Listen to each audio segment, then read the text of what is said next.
Peristiwa 13 Mei pada tahun 1969 ialah rusuhan kaum yang berlaku dan kemuncak masalah perpaduan di Malaysia. Tragedi ini telah meragut nyawa serta harta benda dan mempunyai kaitan yang rapat dengan Pilihan Raya Umum 10 Mei 1969. Merupakan satu titik hitam dalam sejarah negara Malaysia. Pada 13 Mei pada tahun 1969 telah mengorbankan seramai 196, 439 orang cedera, 39 orang hilang dan 9,143 telah ditahan. Antara punca-punca yang membawa kepada peristiwa 13 Mei 1969 ialah dasar pecah dan perintah penjajah Inggeris, layanan berat sebelah oleh tentera Jepun, pertelingkahan parti politik, tidak puas hati dengan hak orang Melayu, bahasa Melayu sebagai bahasa rasmi dan latar belakang pendidikan yang berbeza.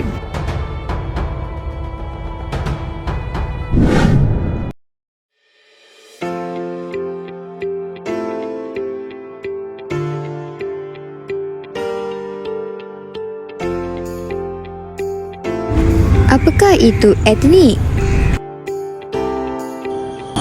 Etnik didefinisikan sebagai kelompok manusia yang ditentukan melalui perbezaan ciri-ciri budaya seperti Adat, resam, pakaian, bahasa, kegiatan ekonomi dan sebagainya. Kepentingan hubungan etnik. yang pertama dapat merapatkan jurang perbezaan ekonomi pelbagai kaum di Malaysia melalui penemuan satu formulasi ekonomi iaitu Dasar Ekonomi Baru atau dikenali sebagai DEB yang diperkenalkan oleh Perdana Menteri Malaysia kedua, Allahyarham Tun Abdul Razak pada tahun 1970. Beliau berjaya merungkai satu masalah yang membelenggu rakyat Malaysia yang mana pada masa itu satu kaum telah memusuhi kaum yang lain dalam peristiwa berdarah 13 Mei 1969 seperti yang ditunjukkan pada awal video tadi. Impak positif daripada formulasi ini wujud semangat bertolak ansur dalam kalangan rakyat dalam usaha membasmi kemiskinan.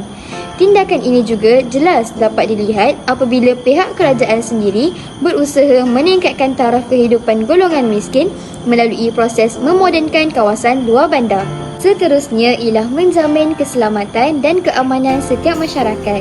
Perbezaan kaum hadir bersama perbezaan bahasa, budaya, adat dan juga pemikiran. Namun, nilai kemanusiaan dan agama yang mendorong ke arah kebaikan adalah sama sahaja. Sifat hormat menghormati dan saling bertolak ansur menjadi tunjang utama yang perlu dipraktikkan oleh masyarakat kita. Sedarlah bahawa peristiwa yang melibatkan pergaduhan kaum hanya akan merugikan kita. Akhir sekali, kepentingan hubungan etnik ialah dapat melahirkan masyarakat yang harmonis serta bersatu padu. Sebagai rakyat Malaysia, pasti kita sudah tidak asing lagi dengan wujudnya masyarakat berbilang kaum di negara kita seperti Cina, Melayu, India, Kandazan dan sebagainya. Peribahasa Melayu ada mengatakan, rambut sama hitam, hati lain-lain. Jelas menunjukkan walaupun manusia mempunyai rambut yang sama, tetapi keinginan manusia adalah berbeza. Dengan mewujudkan hubungan etnik yang baik, barulah masyarakat harmoni yang mempunyai aspirasi dapat dicapai. Peranan dalam mencapai hubungan etnik yang baik dalam kalangan masyarakat. Antara peranan masyarakat yang pertama ialah mengukuhkan sifat patriotisme dalam masyarakat. Nilai patriotisme merupakan sebahagian daripada nilai murni yang perlu dijiwai. Patriotisme dapat dizahirkan melalui tindakan seperti mengibarkan jalur gemilang, menyanyikan lagu kebangsaan dan menyertai perhimpunan berusukan kenegaraan. Kepentingan semangat patriotisme ialah membina nilai-nilai persefahaman dan penyatuan antara kaum yang menjadi penggerak ke arah kemakmuran dan pembangunan negara.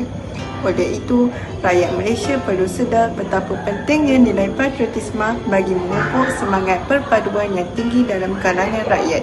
Yang kedua ialah menyertai aktiviti masyarakat. Aktiviti kemasyarakatan dan amalan hidup sihat seperti gotong royong. Selain persekitaran menjadi bersih, ia juga mengukur perpaduan serta kerjasama antara semua pihak yang terbabit. Akhir sekali, pihak masyarakat sewajarnya mengenali dan menghormati latar belakang masyarakat. Pepatah Melayu berkata, tak kenal maka tak cinta. Yang bermaksud, kita seharusnya mengenali dan memahami dahulu masyarakat yang tinggal di sekeliling, barulah kita boleh menghormati dan mencintai antara satu sama lain. Contohnya, seperti menghormati budaya dan agama mereka. Kesannya, pengenalan dan pemahaman antara satu sama lain akan membuka ruang kepada nilai toleransi dan hormat menghormati, kerana ia merupakan kunci kepada kemakmuran hidup bermasyarakat yang berbilang kaum dan agama. Dari aspek media sosial yang pertama ialah menyiarkan video yang menerapkan elemen perpaduan. Maksudnya ialah menyiarkan video yang dapat mengeratkan silaturahim antara kaum yang berada di Malaysia. Contohnya, seseorang influencer perlulah membuat video yang berfaedah di media sosial kerana seorang influencer sangat berpengaruh besar terhadap masyarakatnya melihat video yang dimuat naik di laman sosial. Yang kedua ialah mengadakan kempen di atas talian untuk menangani kempen isu etnik dan perkauman yang masih ada dalam sesetengah pemikiran rakyat Malaysia. Contohnya, mengadakan kempen di atas talian seperti menyambut sambutan perayaan setiap etnik pada setiap tahun di Malaysia melalui aplikasi Instagram, TikTok, Facebook dan televisyen. Selain itu, mereka juga menggunakan slogan yang pernah mendapat tarikan rakyat Malaysia, iaitu slogan Satu Malaysia. Seterusnya, bagi pihak pendidikan ialah pihak pendidikan perlulah melaksanakan program penggunaan akbar pada setiap tahun bagi meningkatkan lagi kemahiran berbahasa murid. Setiap murid diwajibkan untuk membeli senaskah akbar pada setiap minggu. Antara sarangan akbar yang digunakan ialah akbar bahasa Melayu iaitu Utusan Melayu. Selain itu, program pengucapan awam turut dilaksanakan. Program pengucapan awam merupakan idea baharu yang diketengahkan khas untuk murid-murid sesi petang yang terdiri daripada pelbagai kaum termasuklah kaum Melayu, Cina dan India. Aktiviti ini diadakan pada waktu pertengahan perhimpunan dan selepas waktu rehat. Pengucapan awam juga merupakan pengucapan yang disampaikan oleh pelajar berdasarkan tajuk yang dipilih, seperti contoh, tajuk perpaduan antara kaum. Akhir sekali, mengadakan pertandingan lagu patriotik. Pertandingan nyanyian lagu patriotik merupakan antara program yang dilaksanakan di sekolah serta menjadi tumpuan pelajar. Semua kelas yang merangkumi kelas peralihan yang melibatkan semua pelajar yang berbilang kaum untuk menyertai pertandingan tersebut.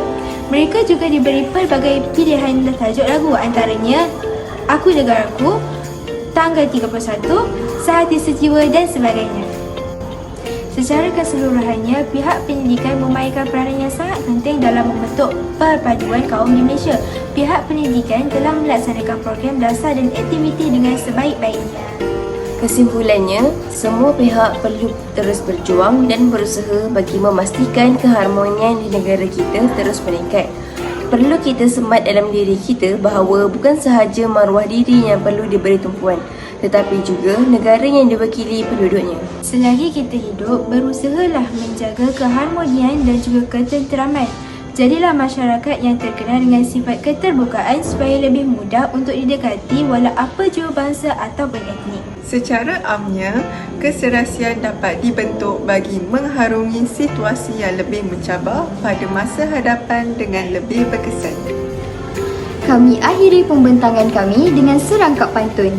Kalau hilir ke Kuala Sadung, bawa bersama jala dan pukat. Bulat air kerana pembentung, majukan Malaysia kita sepakat. Sekian sahaja daripada kami. Terima kasih.